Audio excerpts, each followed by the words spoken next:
అలా వదిలేస్తే భూమి తల్ల క్రిందలైపోతే ఏమవుతుంది చెప్పండి? ఇలా ఉన్నది ఇలా అయిపోతే ఏమవుద్ది? భూమి పైకి వస్తే ప్రజలందరూ పాతాళానికి పోతారు. అవునా?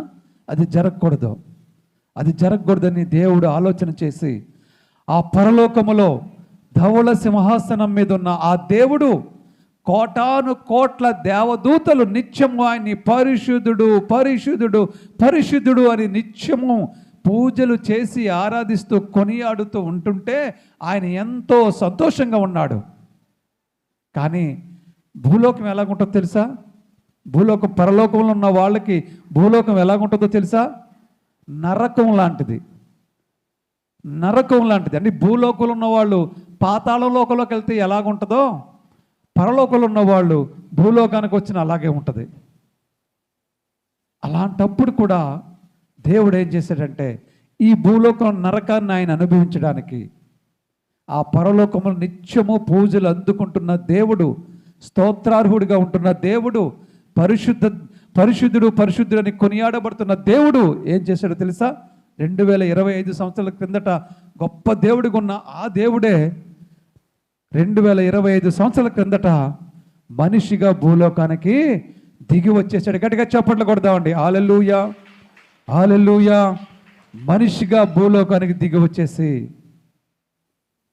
ఒక బాల యేసుగా జన్మించి కన్య మరియ గర్భాన జన్మించి ఆయన 33.5 సంవత్సరాలు ఈ భూలోకంలో బ్రతికి మనందరి కోసం, మన పాపాల కోసం ఆయన కలువరి సిలువలో రక్తాన్ని చిందించి సిలువలో ప్రాణత్యాగం చేసి సమాధి చేయబడి తిరిగి 3వ రోజు లేచి 40 దినాలు మళ్ళా మహిమ శరీరంతో ఈ భూలోకంలో ఉండి అనేకులను స్వస్థపరిచి అనేకులకు కనిపించి ఆ తర్వాత ఒలీవల కొండ మీద నుండి పరలోకానికి అందరూ చూస్తుండగా ఆరోహణమయ్యాడు. గట్టిగా చప్పట్లు కొట్టి దేవుడు మహిమపడదాం. హల్లెలూయా, హల్లెలూయా. అలా ఆరోహణమైన దేవుడు మళ్ళా భూమి మీదకి రాలేదు. మళ్ళా ఒకసారి వస్తాడట.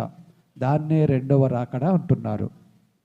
అయితే ఈరోజున క్రిస్మస్ మనం ఎందుకు చేసుకుంటున్నామంటే ఈ పాపలోకంలో ఉన్న మనలందరికీ ఈరోజు సుఖంగా బ్రతకడానికి అవకాశం ఇవ్వడానికి ఆయన పరలోకాన్ని విడిచిపెట్టి భూలోకానికి వచ్చాడు. చూసారా? భూలోకానికి వచ్చి చిన్న పిల్లవాడిగా, అసలు ఈ సృష్టి పట్టదాయన్ని, ఆకాశం ఆయన సింహాసనము, భూమి ఆయన పాదపీఠము.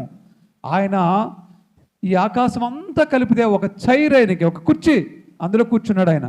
ఒక కాలు భూమి మీద వేసాడు, రెండో కాలు వేయడానికి భూమి సరిపోవట్లేదు ఆయనకి. శూన్యంలో ఉంచుకున్నాడు ఆయన రెండో కాలు. ఎక్కడైనా ఉండగలడు ఆయన. భూమిని శూన్యంలో విరాలాడదీసిన దేవుడు. అలాంటి ఆయన చిన్న పిల్లవాడుగా పశువుల తట్టులు ఏం చేశాడండి? ఇమిడిపోయాడండి. అందుకే ఈ క్రిస్మస్